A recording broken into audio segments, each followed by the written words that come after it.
नाज़रीन, पडीदन में railway station वटि पुल न हुजण करे शहरी तकलीफ़ुनि खे मोहजण ते मजबूर आहिनि। उन हवाले सां रिपोर्ट कयो आहे वकार राजबर।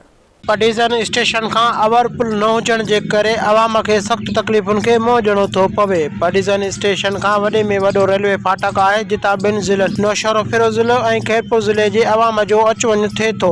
मुसाफ़िरनि, शहरियुनि, स्कूली शागिर्दनि, मरीज़नि ऐं मुलाज़िमनि खे अच वञ में सख्त तकलीफ़ थिए थी। फाटक बंदि थियण खां पोइ 1 खां 2 कलाक लॻी था वञनि। जेसीं ताईं फाटक नथो खोले एसीं ताईं ॿई पासा रश वधी थी वञे। पडीज़न जे रहवासियुनि ऐं मुसाफ़िरनि सिंध हुकूमत ऐं वफ़ाक हुकूमत इहो ही मुतालबो कयो आहे त नोटिस वठी पडीज़न स्टेशन का अवर पुल ॾिनी वञे या अंडर पुल ॾिनी वञे त जीअं स्कूली शागिर्दनि, मुसाफ़िरनि, मरीज़नि, मुलाज़िमनि खे अच वञ में सहूलत मिली सके। पडीज़न रेलवे फाटक पर महकमा रेलवे की जानिब से अंडरपास या फ्लाईओवर न होने की वजह से हमें शदीद मुश्किलात का सामना है।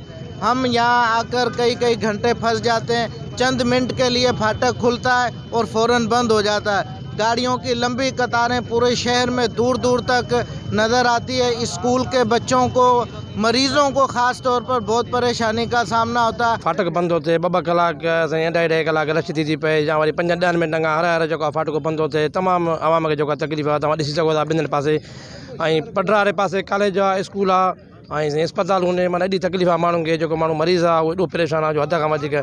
या महिरबानी करे असांजो जेको आहे वफ़ाक़ी गवर्नमेंट खां, मिनिस्टर खां मुतालबो आहे या जेको आला अफ़सर थो अचे रेलवे जो उन खां मुतालबो आहे त महिरबानी करे असां पडीज़न खे सहूलियत ॾिनी वञे। रेलवे जो मसइलो जेको फाटक वारो आहे महिरबानी करे हल कयो वञे। ॾाढी आवाम खे तकलीफ़ आहे। ईंदे वेंदे ॿार, स्कूली ॿार, मरीज़ वग़ैरह इन्हनि खे ॾाढी तकलीफ़ आहे। असां वफ़ाक़ खे अर्ज़ु था कयूं, सिंध गवर्नमेंट खे अर्ज़ु था कयूं त महिरबानी करे हिन फाटक जो मसइलो हल करायो वञे। असांखे पुल जी सख़्तु ज़रूरत आहे।